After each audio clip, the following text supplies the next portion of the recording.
I think it's time we stop calling what is happening in Mali and the entire Sahel terrorist attacks. We need to start calling it exactly what it is. This is war. Because did you know that terrorists in Mali are now fighting a war not only with bullets, but with fuel?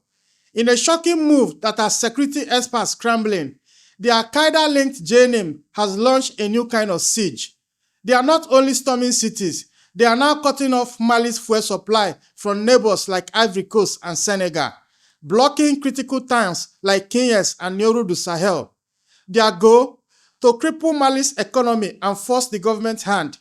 This isn't just sabotage, it's economic warfare. JNIM has been systematically attacking fuel trucks, threatening transport companies, and basically running a shadow government through fear. With fuel prices skyrocketing and over 14 million people caught in the crossfire, JNIM has turned Mali's supply lines into weapons. But here's where the story takes a different turn. Because as JNIM was setting Mali's truck on fire, something else was being delivered just hours away. Mali's government got its hands on its first Chinese-made SR-5 rocket launchers, a high-tech artillery system that experts are calling the Chinese HIMARS. This beast can fire GPS-guided rockets up to 70 kilometers, giving Mali's army a massive firepower boost. This isn't just about buying new toys, it signals a massive power shift. As Western military influence in the region fades, China is now stepping in with serious hardware, not just loans for roads and bridges. At the same time, Russia's new African Corps has replaced the Wagner Group, bringing official state-backed muscle to this fight. This leaves us with a huge question that every African should be asking. Why is the terrorist group targeting Malian economy? Because JNIM's new game now is about controlling trade, not just territory. And Mali's answer isn't to call its old allies, it's looking east to Beijing and Moscow. In today's episode, we dive deep on how economic warfare is changing the game in the Sahel, why China's weapons are a sign of a new kind of Malian offensive, and what it all means for the future. Subscribe and hit that like button and let's break it all down.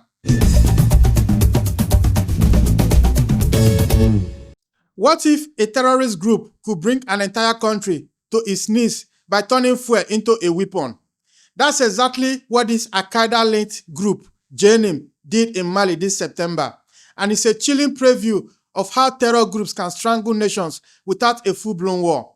On September 8th, shocking videos spread across social media showing fuel tankers from Ivory Coast going up in flames. This wasn't random violence.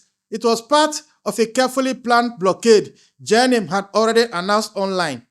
The group cut off fuel imports from neighbors like Ivory Coast and Senegal, effectively shutting down Mali's lifeline. They didn't need to storm cities to make their point.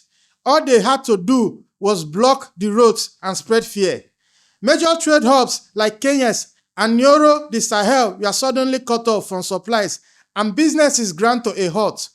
Security analysts say this is a strategic shift from rural insurgency to economic strangulation, a tactic that lets JNIM create chaos without ruling territory. In response, Mali's army launched airstrikes in the gold-rich Kenyas region to try to break the blockade. But these terrorists easily slip back into local communities after their attacks, leaving the country's fuel crisis in place. Experts warn that this fuel as a weapon strategy could spread across the Sahel, changing how terrorist groups wage war and terrorize populations. And now, as Mali struggles with soaring prices and empty fuel pumps, JNIM's focus is now moving to something even more critical than oil, the country's massive gold industry. Now, when terrorists choke your fuel supply, they squeeze your economy. But when they come for your gold, they are trying to rob your future. JNIM, the Al-Qaeda-linked group terrorizing Mali, has now turned its guns on the country's gold industry. These extremists have attacked artisanal mining sites in the south, kidnapped Chinese workers, and touched heavy equipment, while a convoy headed to a gold mine in Kenya was ambushed on the road. These aren't random attacks. They are a ruthless, calculated plan to cripple Mali's economy. The results are devastating. Industrial gold production dropped nearly 23% in 2024, hitting Mali's already fragile finances. The government is striking back with a bold resource nationalizing drive, raiding foreign mining firms, arresting executives, demanding back taxes, and securing a $438 million settlement from Barrick Gold to resolve a bitter dispute. They've even nationalized abandoned sites like Yaleta and Morila, sending a message that Mali won't let foreign interests or terrorists dictate its future. JNIM doesn't hold cities or run government, but they are now strangling Mali's most valuable resources, spreading fear, scaring off investment, and building a shadow economy ruled by intimidation and fear. So as Western forces are now completely out of the Sahel, China is moving in with some seriously advanced weapons, because on September 3rd, 2025, Mali's army took delivery of its first Chinese-made SRO-5 multiple rocket launcher system, and this is a complete game changer. The SRO-5 isn't just any rocket launcher. Military experts are calling it the Chinese HIMARS for a reason. But on a heavy-duty truck, this modular system can fire either a barrage of 122 mm rockets or a handful of massive 220 mm precision-guided missiles, hitting targets of up to 70 kilometers away with terrifying accuracy. In fact, its twin-port design gives it almost double the power of the American HIMARS system. But the real story is the technology. The SRO-5 uses GPS guidance to launch its rocket within 25 meters of a target. The bigger missiles are even scarier, using a combination of GPS and laser homing to strike within just 3 meters. Mali isn't just buying weapons, it's getting access to top-tier military tech with no strings attached, meaning no lectures from the West about human rights. This delivery is part of a bigger 190 million Chinese military investment across the new alliance of Sahel states. Mali also got dozens of armored vehicles. Burkina Faso got a similar shipment back in August. It's a coordinated military upgrade across the entire alliance.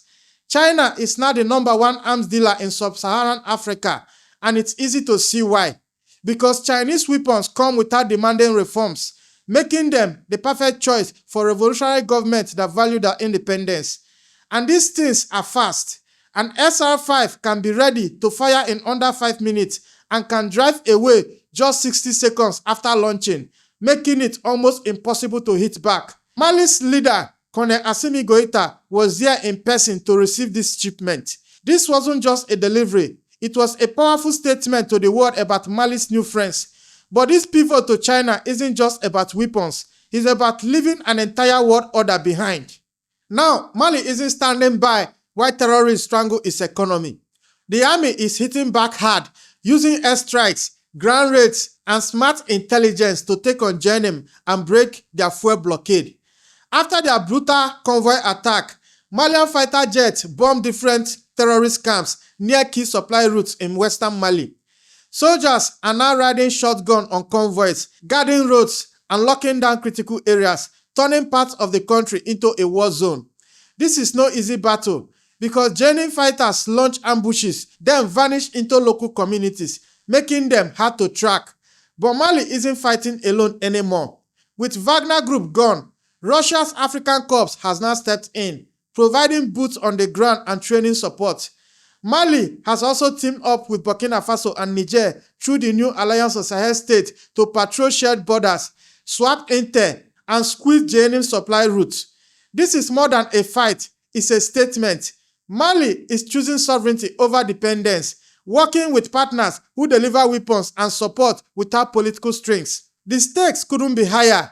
Every ambush and every bomb truck is meant to prove the government is powerless. But Mali is pushing back with force and resolve, proving to its people and the world that this nation and the entire Sahel can stand tall, defend its resources, and refuse to bow to terror. Now, forget what you see on the news about terror attacks or fuel blockades. There's a much bigger war tearing through the Sahel, and it's foreign powers who are pulling the strings from the shadows. Let's break down what's really going on. Because in July 2024, Ukraine's own military intelligence came out and openly admitted it. They confessed to giving intel that helped Tuareg rebels and this same JNIM to ambush Malian soldiers and Wagner fighters. Over 130 people were killed in that attack. Ukraine spokesman literally bragged that the rebels got all the information they needed to pull it off. This isn't just meddling, it's actively helping terrorists to kill people right here in Africa. So who's to say that this targeted economic sabotage currently going on in Mali are not these same malicious foreign actors pulling the strings from the shadows? China and Russia have both been strengthening security and economic ties with the Sahel nations, including Mali, Burkina Faso, and Niger. In response, the US is now signaling a desire to re-engage with the Sahel to fight these same terrorists. The leaders of Mali, Burkina Faso, and Niger aren't just changing their countries. They are showing the whole continent what real independence looks like. They've kicked out foreign companies that ripped them off, turned up military deals that only helped foreigners, and are now choosing partners based on respect, not old colonial baggage. And these new tactics by JNIM is them fighting back. Now, if you have watched to this point, this is Frontline Africa, where we talk about Africa, where we talk about geopolitics from Africa's perspective. Now, if you have been following this crisis in Sahel, you will agree with me that this is more than just terror attack. It is now looking like a coordinated economic warfare against Mali and the alliance of Sahel states. So to go to the comment section and tell us your opinion. What do you think about this fuel blockade? Do you think these people are just terrorists, or they are foreign mercenaries masquerading and hiding behind JNIM to strangle Mali's economy? If you want to see more of my video, maybe consider to subscribe. I am your host, Ezekiel Enejeta, and I will see you in the next one. It's a bye-bye for now.